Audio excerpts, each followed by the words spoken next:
Com mais de uma década de existência, as criptomoedas alcançaram popularidade e polêmicas. Mais de 300 milhões de pessoas no mundo já investiram em criptoativos num mercado cuja estimativa é de trilhões de dólares. Para falar das questões que envolvem criptomoedas e o direito, começa agora mais um IASP Diálogos, o podcast do Instituto dos Advogados de São Paulo. Eu sou a Naná de Souza e tenho satisfação em receber grandes especialistas para conversar com a gente. O presidente do Instituto dos Advogados de São Paulo e professor titular de Direito Penal da Faculdade de Direito da Universidade de São Paulo, Renato de Mello Jorge Silveira. Já publicou uma série de artigos sobre a questão e o direito penal. Renato recebe o associado do IASP, César Caputo Guimarães, presidente da Comissão de Criptoativos e Crimes do IASP e membro da Comissão de Relações Internacionais do AB. Também recebemos a advogada Priscila Achur Coscarelli, que possui mais de 15 anos de experiência no mercado financeiro e de capitais e membro da Comissão de Estudos de Economia Digital do IASP.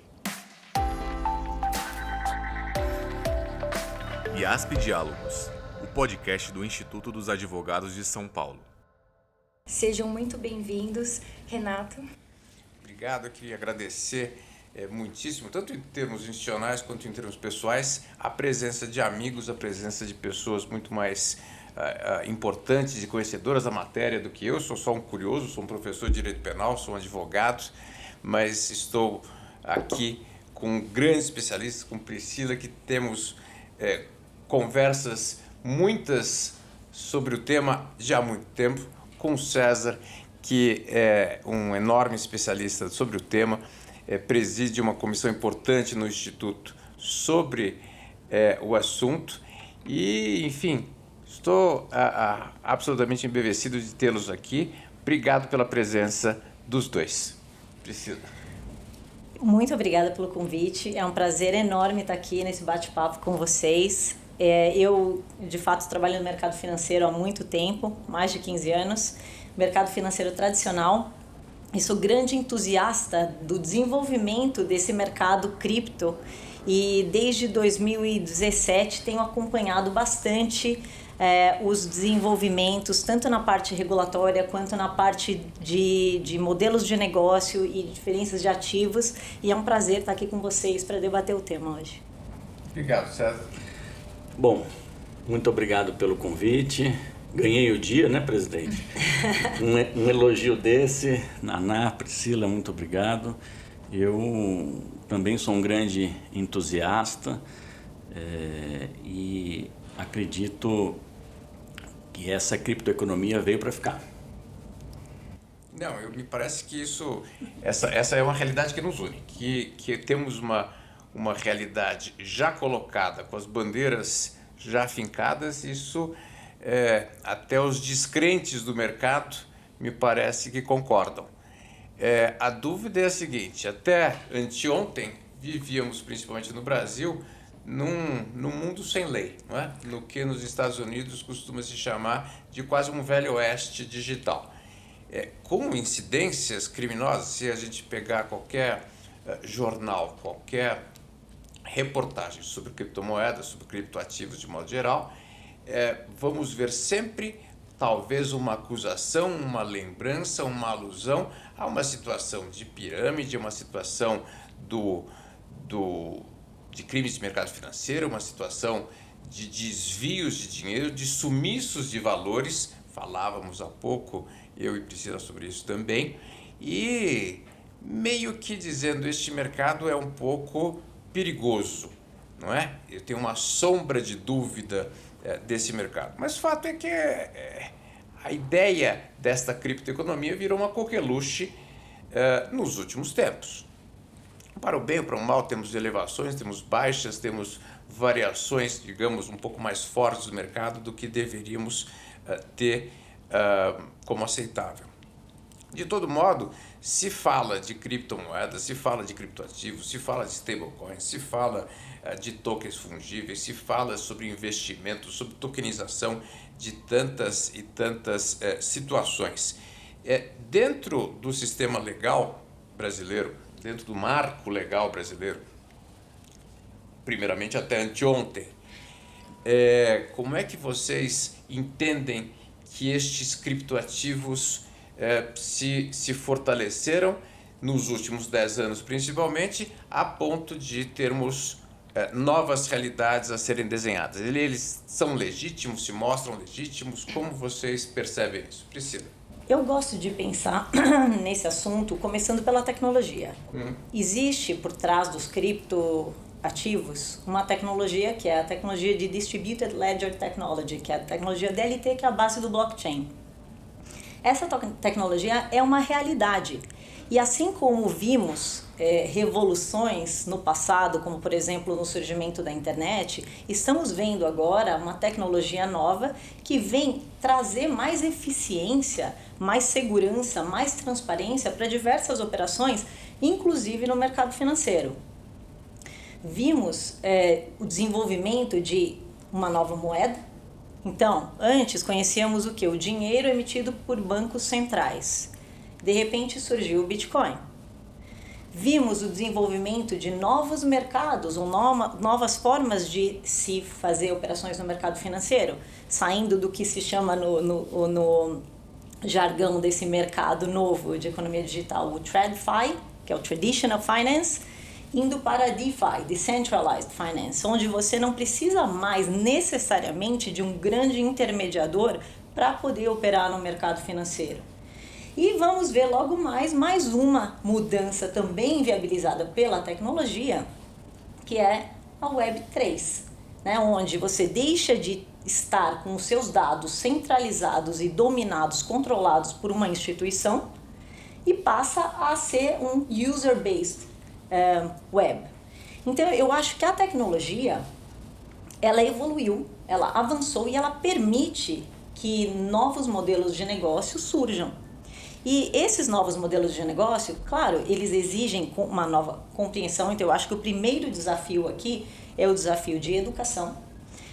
Precisamos nos aprofundar em cada tema, precisamos entender um pouco pelo menos da tecnologia, precisamos entender os usos dessa tecnologia, porque não basta dizer que é blockchain. Temos que entender se o blockchain era necessário aqui, ele traz de fato um valor agregado aqui. Então hoje a gente está numa euforia de mercado, um pouco do que você estava dizendo, em que a gente tem muitas aplicações de blockchain, existem diversos blockchains diferentes, não se entende exatamente qual é a diferença de um blockchain para o outro, não assim amplamente divulgado ainda, mas existe uma quantidade de aplicações muito grandes e o mercado está ainda correndo atrás da compreensão de tudo isso. Eu acho que uma consequência é a regulação, que também precisa compreender tudo o que está acontecendo para que ela possa vir à tona e ser eficiente. E a gente está nesse processo. Não tem shortcut. A gente tem que percorrer esse caminho, temos que entender o que temos aí, quais são as novidades, como melhor regular, porque eu acho imprescindível esse movimento. Inclusive aproveito para parabenizar o IASP, que está sendo protagonista na contribuição de um desenvolvimento de uma regulação eficiente, porque a regulação, se ela não for eficiente, ela acaba engessando e impedindo o desenvolvimento desse mercado. E a regulação é imprescindível para que tenhamos segurança para operar novos modelos de negócio e oferecer isso para o mercado em geral. César. Perfeito. Bom, eu acredito que o projeto de lei, se sancionado da forma como está, não traz tantos avanços, por conta de questões técnicas, do ponto de vista da dificuldade contida no termo ativos digitais para criptoativos. Há uma série de anomalias técnicas que acredito que possam dificultar essa implantação, e isso traz para os aplicadores do direito no mercado uma dificuldade muito grande. Do ponto de vista penal, também não houve avanços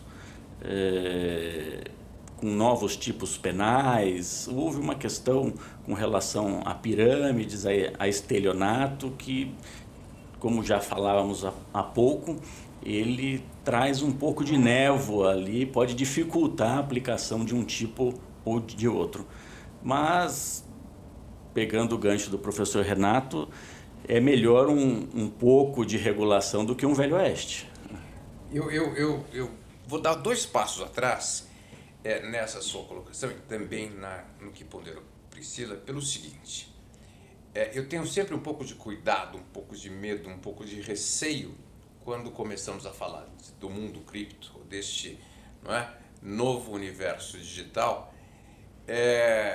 Tem um pouco de cuidado pensando que muitas vezes nosso ouvinte, nosso leitor, nosso interlocutor ainda esteja no mundo analógico, não é? E de repente a gente pode entrar num hipergiro de uma conversa para iniciados.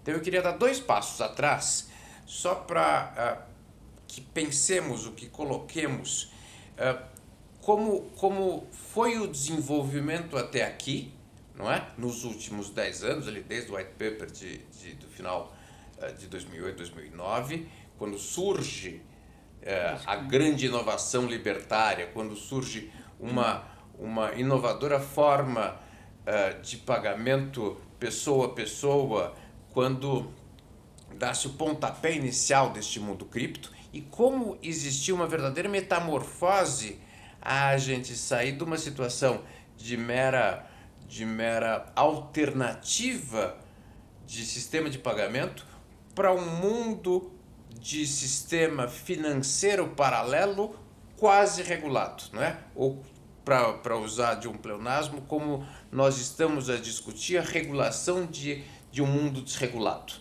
Então eu queria dar 2 passos atrás para que a gente coloque todos na mesma página e possamos seguir em frente. Queria a opinião de Priscila desse desenvolvimento prévio até hoje em dia e de como a tecnologia que mudou, não é, todo este panorama. Sim, é interessante. Em 2010 foi comprada a primeira pizza com um Bitcoin. Pizza Day. Um Bitcoin, que hoje está valendo $17 mil ou alguma coisa próximo disso, foi utilizado para comprar uma pizza, salvo engano, acho que foi maio de 2010. O Bitcoin, ele foi uma inovação. Ninguém até hoje sabe se Satoshi Nakamoto existe, se não existe, se foi um grupo de pessoas, se foi uma pessoa. O fato criou-se uma moeda com um número de moedas que podem ser emitidas limitado, e essa moeda começou a se valorizar durante esse tempo todo. A partir daquilo, outras moedas, criptomoedas foram surgindo e outras aplicações foram surgindo com base em blockchains criados como, por exemplo, o Ethereum. Bitcoin como primeira criptomoeda criada em 2010.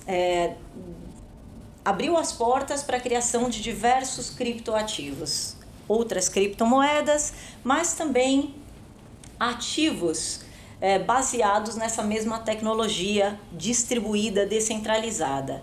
E o que a gente vê de mais relevante hoje para o mercado financeiro é tokenização. Por que a tokenização? Depois do Bitcoin foi criada a rede Ethereum, e a rede Ethereum é a principal para a emissão de smart contracts, contratos inteligentes, que basicamente são contratos programáveis, e através desses contratos consegue-se programar operações diversas, inclusive com garantias, com total transparência, rastreabilidade, imutabilidade. Então ele traz uma segurança a mais para o mercado. Logo o mercado financeiro entendeu e começou a existir uma convergência que ainda está em processo entre o mercado financeiro tradicional e o mercado de cripto. E a gente vê, nos últimos anos, grande movimentação nesse sentido. Inclusive, estimuladas pela própria CVM, através do Sandbox e pelo Banco Central. Então, vimos aí a criação da Vortex QR tokenizadora, que faz tokenização é uma plataforma de negociação de ativos tokenizados. Tokenizaram uma emissão de debêntures recentemente, coordenada pelo Itaú. Tokenizaram um FDIC. Foi criada a LIC também, que é uma tokenizadora de recebíveis. Então a gente está falando de instrumentos de mercado financeiro básicos. Recebível, FDIC, uma debênture, que já estão migrando para esse mundo de tokenização. Eu não sei se eu fui rápido demais do Bitcoin para a aplicação da tecnologia cripto no mercado financeiro, mas onde estamos hoje estamos de olhos abertos para entender como usar essa tecnologia para tornar mais eficientes as operações tradicionais de mercado financeiro. E por que mais eficiente? Porque através da tokenização você cria uma transparência que você não tinha antes. Por exemplo, num recebível tokenizado, você consegue, através do link, ver qual é o recebível que está lastreando aquele token. Coisa que, se você simplesmente adquirir cota de fundo, você não tem essa visibilidade. E você tem ganho de eficiência também pelo baixo custo, porque você acaba eliminando alguns intermediários. Então, eu acredito que essa tecnologia, ela é muito benéfica para o mercado financeiro em geral, mas é imprescindível que a regulamentação acompanhe. Por quê? Porque a regulamentação traz segurança. E a segurança é imprescindível em todos os mercados, mas principalmente no mercado financeiro, como vimos nos acontecimentos mais recentes aí fora do Brasil. Antes da gente falar dos acontecimentos mais recentes, deixa eu pegar 2 ganchos seus e passar para César. Você falou de transparência e você falou de segurança. E mais do que tudo, você deu um quadro muito bem posto sobre uma evolução que, na verdade, a gente poderia dizer de várias gerações que a gente viveu num curtíssimo espaço de tempo. Gerações de tecnologia, gerações de utilidade, gerações de aplicação deste mundo cripto. César, pegando essa ideia, e já que a transparência é alguma coisa tão cara ao direito penal de hoje, né? O direito penal, eu sempre costumo dizer, mudou muito. O direito penal que a gente aprendeu na faculdade era o direito penal do furto e do roubo, né? Era o direito penal de subtrair coisa alheia móvel. Hoje em dia é um direito penal ligado à regulação, ligado à ideia de uma segurança mais bem posta. Como te parece que esta ideia de transparência, esta ideia de segurança se adequa a uma marca que tem o mundo cripto, uma marca, não sei se correta, eu queria ouvir tua opinião, mas uma marca que diz sobre um anonimato, sobre uma proteção que existe de não saber quem transaciona o quê. Priscila coloca que, na verdade, eu consigo saber. Essa ideia de anonimato, ela é correta, não é correta? Como você vê isso? Neste momento pretérito, já que vamos já passar para o momento próximo futuro, que você adiantou ser a nossa nova regulamentação. Eu acho que é importante a gente separar como a Priscila disse, na criptomoedas e nos criptoativos. Uhum. Se eu trabalhar essa tecnologia com todos esses produtos do ponto de vista como criptoativos, eu tenho sim uma transparência, uma certeza de com quem eu estou negociando, e essas obrigações são auto-executáveis desses smart contracts.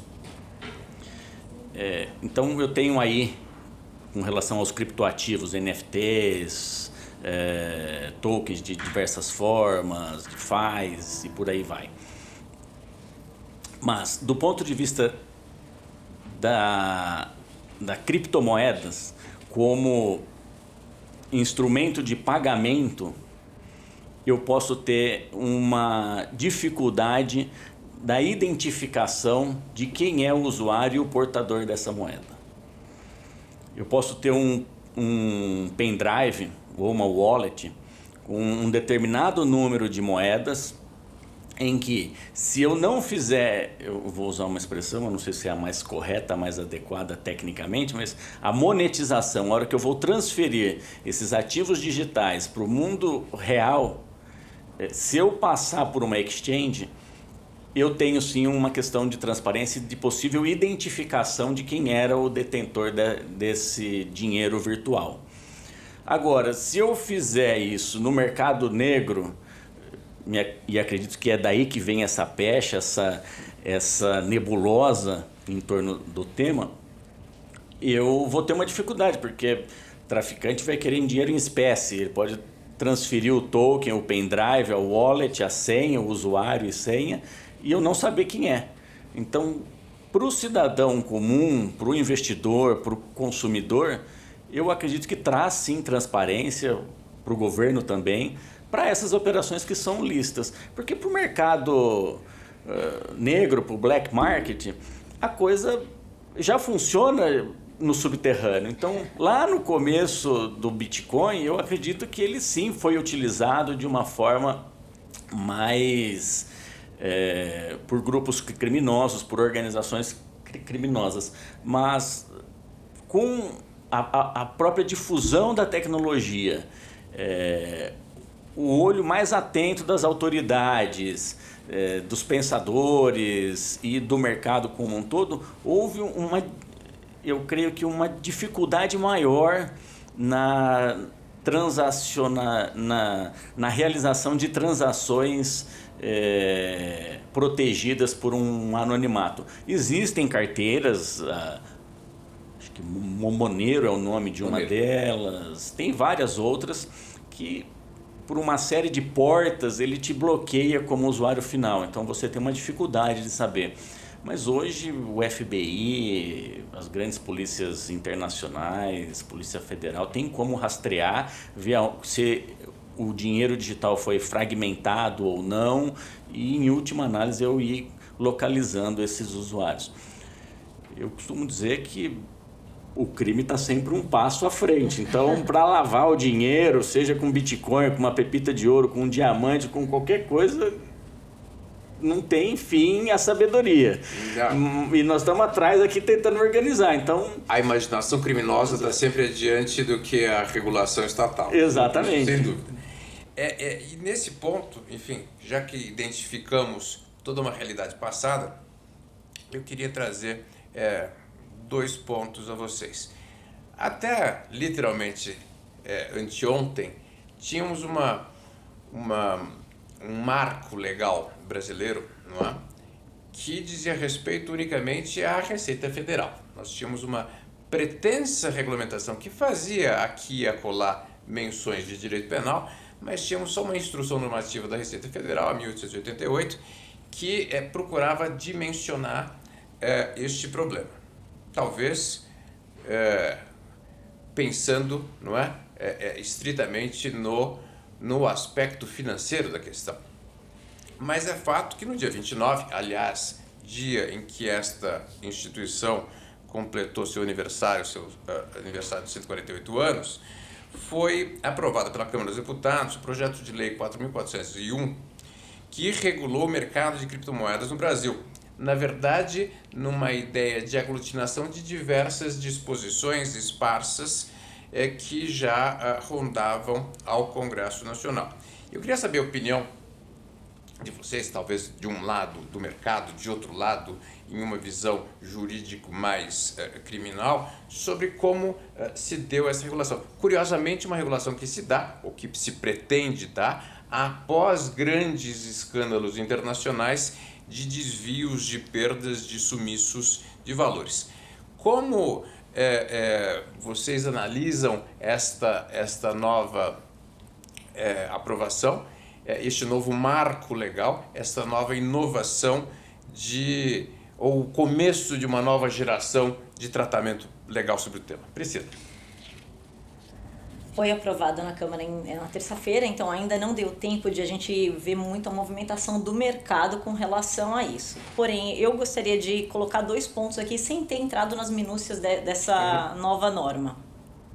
O primeiro ponto, eu acho que é muito positivo ter sido criado uma licença, o requisito de uma licença para prestadores de serviços virtuais.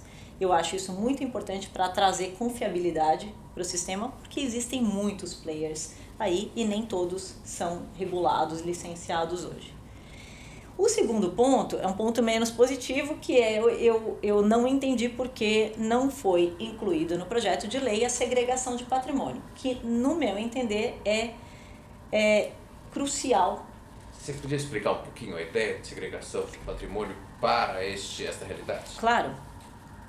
Basicamente, estamos falando de uma regra que não permite ao prestador de serviço se utilizar do dinheiro dos clientes para suas operações próprias, patrimônios segregados.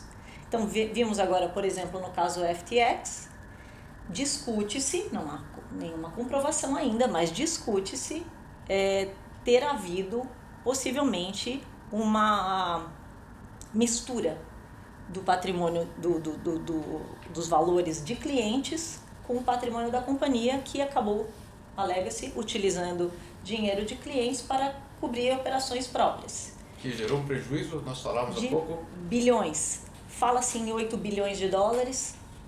Muitas pessoas perderam life savings nessa brincadeira, né? É muito importante, em se tratando de mercado financeiro, que se haja confiabilidade.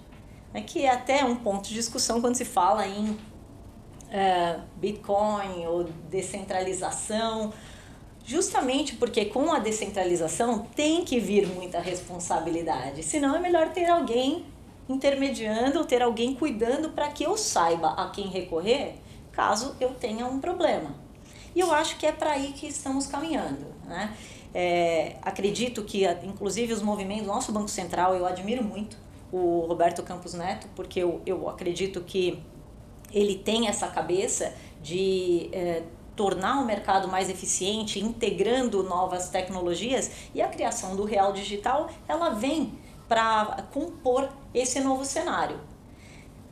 Um cenário com uma tecnologia mais robusta e bem organizado, ele vai trazer mais eficiência para o mercado. Perfeito. César, nesse mesmo passo, desse novo marco legal, eu queria te provocar em dois termos. Eu costumo dizer que, e você mencionou isso, né, dos escândalos passados, a ideia da Silk Road, né, todo o primeiro momento criminoso das criptomoedas, aquela época, antes de se falar em criptoativo ainda. E eu costumo dizer que eu tenho gerações de preocupação diferentes. Eu tenho talvez uma preocupação patrimonial, de um lado, né, o bolso sentindo em um primeiro momento. Eu tenho uma preocupação penal econômica, que a gente pode falar daqui a pouco, que diz respeito mais à lavagem de dinheiro. E hoje eu tenho uma preocupação também significativa aos crimes do mercado financeiro de modo geral. Como esse novo projeto de lei encara essas preocupações criminais, se é que encara, se ele responde a essa preocupação, ou simplesmente talvez tenha uma ilusão penal de que problemas criminais sempre existiram, quer com a moeda, quer com o patacão de prata, quer com, enfim, um dinheiro digital. Bem,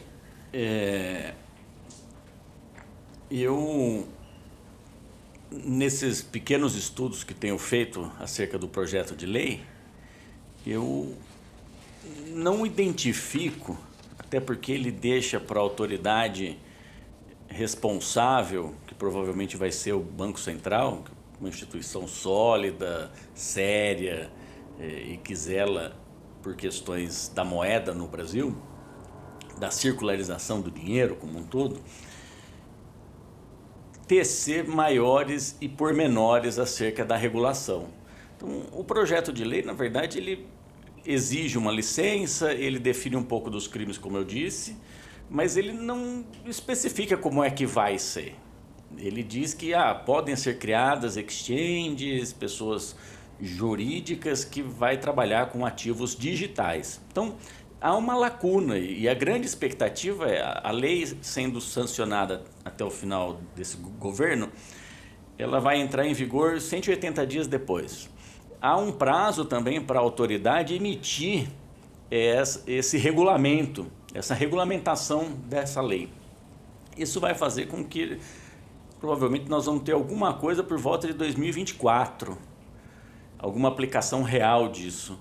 Até lá, acredito que a soma da experiência dos advogados que atuam no meio, com o mercado, dos profissionais técnicos do mercado, juntos vão poder fornecer algum subsídio para que a autoridade estabeleça esses limites de como vai ser feita essas aplicações, quais são as seguranças, os limites que terão que ser feitos para determinadas emissões de títulos ou não. A CVM me parece que publicou algum tempo atrás uma instrução normativa ou uma resolução 44, creio eu, que trata sobre os fundos de investimentos, mas aí é na questão patrimonial, não como moeda, como ativo de investimento. Quais são os limites que as corretoras têm que ter em determinadas situações. Então, eu vejo, Renato, que a lei ela é falha nesse ponto. Ela dá o contorno, mas ela não diz como. Ela determina para a autoridade. Então, nós vamos ficar mais uns 12 meses aí, eu acho que na expectativa do que vai ser feito, de como é que a autoridade vai aceitar, creio que através de audiências públicas, de um processo interno ali de convencimento, de como é que vai ser elaborado esse regulamento. Muito bom. Comentário? Por favor. Aqui, enfim, a minha ideia é só provocar. Quero que vocês debatam. E eu não sei se eu fui claro também. É que eu acho o tema tão complexo que eu gosto de ver como muito positiva a movimentação que a gente tem visto das autoridades no mercado brasileiro. Mundialmente, quando a gente olha uma visão mais global, né, como vem sendo regulamentado esse mundo de cripto, tanto de criptomoedas, a parte da mineração, quanto DeFi, o Decentralized Finance, tokenização inclusive, não existe uma visão, um posicionamento único. Cada país tem se posicionado de uma maneira diferente. Então, vimos, por exemplo, Rússia e China tentando, inclusive, banir a mineração de Bitcoin e atividades relacionadas. Temos alguns países na Europa que estão mais adiantados nessa parte de Decentralized Finance. Mas, por exemplo, os Estados Unidos, que é um mercado imenso, também tem muita dificuldade com a regulamentação dessa parte de DeFi. Então, aqui no Brasil, o que eu vejo são esforços super válidos e eu vejo o mercado atuando, inclusive, como falei, a própria IASP, para juntar esse conhecimento, porque precisamos juntar várias cabeças. Precisamos do mercado financeiro, precisamos das pessoas de tecnologia, precisamos dos advogados, das autoridades legais, precisamos de muitas cabeças juntas para entender como melhor formatar essa regulamentação. Eu não acho que seja simples, eu acho até mesmo que a criação do sandbox da CVM, porque dentro do mundo cripto, como eu vejo, né, que provavelmente vai ficar com o Banco Central tudo aquilo que não seja valor mobiliário. Então, cripto não relacionado com valor mobiliário vai ser supervisionado pelo Banco Central. Cripto relacionado com valor mobiliário vai ficar com a CVM. E ambas as instituições estão trazendo players de mercado para conhecer, para dar abertura para a criação de novos modelos de negócio, sob a supervisão deles próprios, assegurando a proteção do investidor.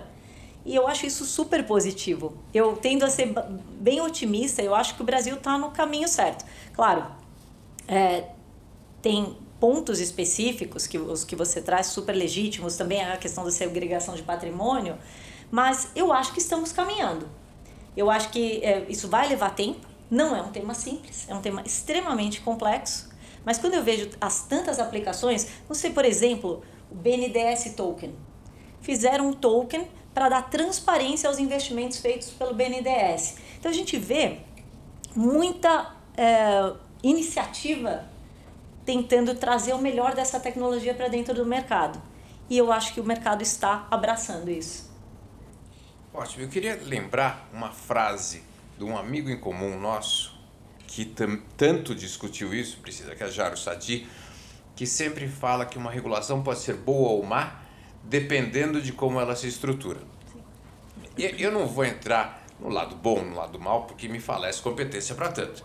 Mas eu indago a você, se há pretensa regulação, ainda que falhe, ainda que meio claudicante, ainda que meio omissa em alguns temas, se a nossa tentativa de regulação caminha num sentido correto, principalmente se a gente imaginar que estamos a falar de um campo, digamos, penal econômico que não obedece fronteira, não é? Exato. E eu tenho uma dificuldade com um celular, eu consigo fazer investimentos em qualquer lugar do mundo hoje e transacionar, e eu já vou perguntar isso também para César, enfim, fazer uma rede de aplicações que passeia, que navega, que circula por vários países ao mesmo tempo. Em questão de segundos, eu tenho uma transação que não obedece nenhum tipo de fronteiras regulatórias que estariam estribadas no Brasil.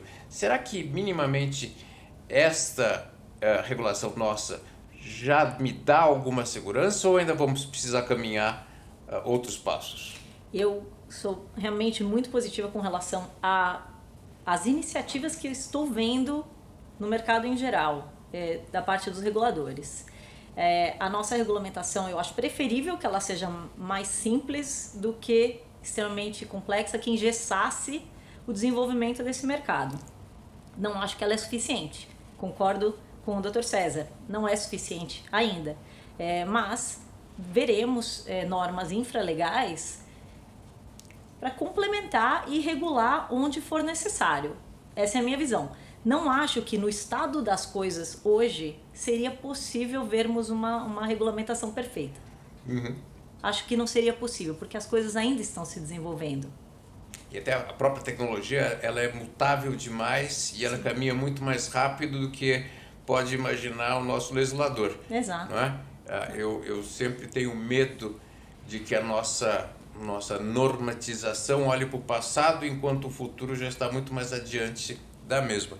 E nesse sentido, Esse César, é o caso... queria falar, por favor, pode falar. Esse é o caso do PL que foi aprovado, da criptoeconomia, né, dos criptoativos, por conta de que os grandes instrumentos hoje, os grandes atores dessa criptoeconomia, os NFTs, DeFi, e todos eles não estão presentes no PL, porque ele trata de ativos digitais. Então, ele nem previu essas situações todas, porque eles vieram depois do projeto de lei. Então, tem um vácuo legislativo. Tem um vácuo legislativo por conta de que a tecnologia anda mais rápido do que o processo legislativo, né? Então, E existe alguma previsão em relação a situações de crimes cibernéticos que utilizam esses ativos digitais até como forma de pagamento, ou isso é algo que nem foi tratado?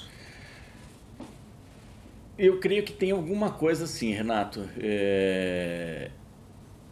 Eu, de cabeça, agora não me recordo especificamente sobre isso, mas ele trata sobre as ferramentas que são utilizadas para isso, então ele deve entrar em algum ponto ali. Como diz Priscila, minimamente, eu tendo alguma segurança direção, no mercado, eu já estaria com amarras mais ou menos colocadas e mais ou menos postas. Exatamente. Agora, com relação às questões de transações internacionais, hoje é muito fácil você, através de qualquer app, se você for fazer uma viagem, você passa o cartão no seu celular, põe o crédito, você consegue viajar, pagar. Então, vai ser muito mais uma questão de como declarar isso, de como organizar, e a Receita já tem alguma coisa. Agora, pode ser utilizado para o crime também, né? Para evasão de divisas, e aí não tem... Nem falando em algo que a gente pode antever. Estamos só falando na ideia de transação. Isso, do ponto de vista que eu não estou nem todas são falando lícitas, no processo né? criacional. Não, Se eu começo a criar as minhas próprias moedas, não é? Se eu faço a minha árvore de dinheiro, como isso pode servir, enfim, a uma organização criminosa, outras coisas tantas. Mas acho que isso aqui é só o começo de uma grande discussão, isso é o começo de um grande pensar. O Instituto tem várias comissões que estão discutindo isso, nas suas muitas segmentações. A gente tem 2 expoentes maiores desse pensamento aqui na mesa. queria agradecer muitíssimo este primeiro bate-papo, essa primeira incursão, não é, ao público do que se discute no Instituto, e abrir a palavra para vocês fazerem suas considerações finais. Gostaria de agradecer pelo convite para participar desse bate-papo, foi um prazer enorme, e dizer que eu acredito que estamos caminhando na direção correta, que a regulamentação ela vai caminhar mais lentamente, mas eu acredito que estamos todos olhando para a mesma direção.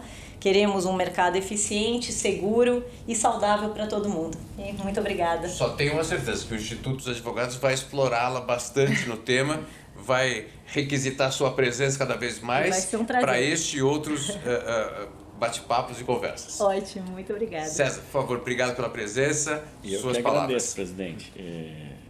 Faço coro com a Priscila de agradecer o IASP, todos vocês pela oportunidade e ressaltar o vanguardismo científico, jurídico do Instituto em sempre se debruçar em temas tão espinhosos e áridos.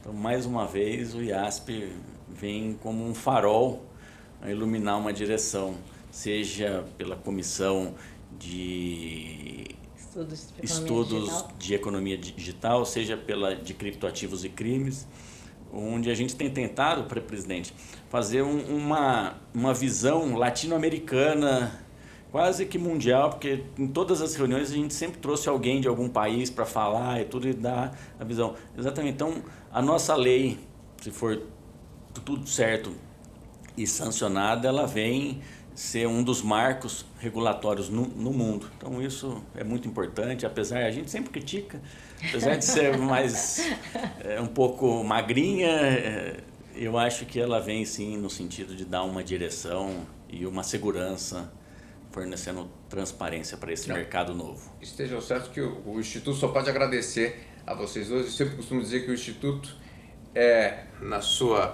na sua vida de quase 150 anos, ele é tão forte quanto são as suas comissões, quanto são seus integrantes, quanto é o debate que nele se faz. Só posso agradecer a ambos. Muito obrigada. Naná, obrigado. Muito obrigada. Em 2024, o Instituto dos Advogados de São Paulo, o IASP, completa 150 anos. São poucas as instituições tão longevas no Brasil. Fundado por um grupo de juristas em 1874, o Instituto teve o Barão de Ramalho como primeiro presidente. Ao longo do tempo, acompanhou diversos momentos da nossa história, sempre procurando aplicar o direito à vida prática. As arcadas que alicerçam o IASP nasceram junto com o Tribunal de Justiça, na Rua Boa Vista, em São Paulo.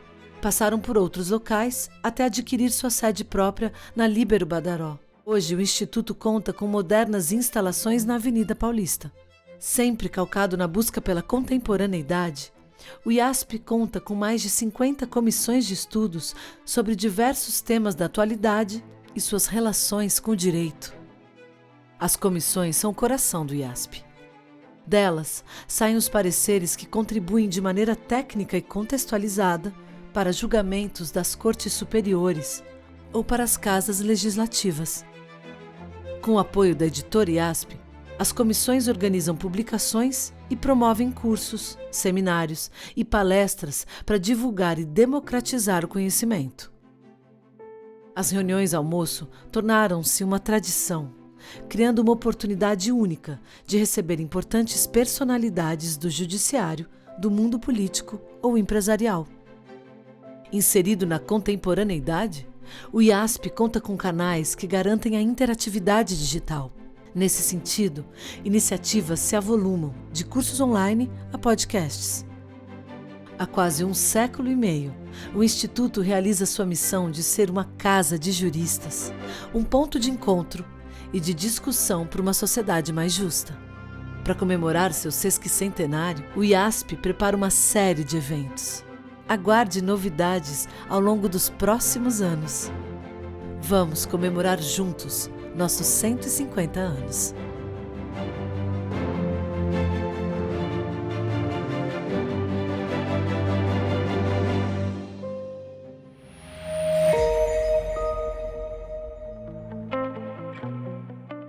em breve teremos mais um episódio do IASP Diálogos. Não deixe de seguir nosso site e redes sociais. Lá você poderá acompanhar toda a nossa produção. Até nosso próximo programa. IASP Diálogos, o podcast do Instituto dos Advogados de São Paulo. Pensando as ciências jurídicas e aproximando o direito à sociedade.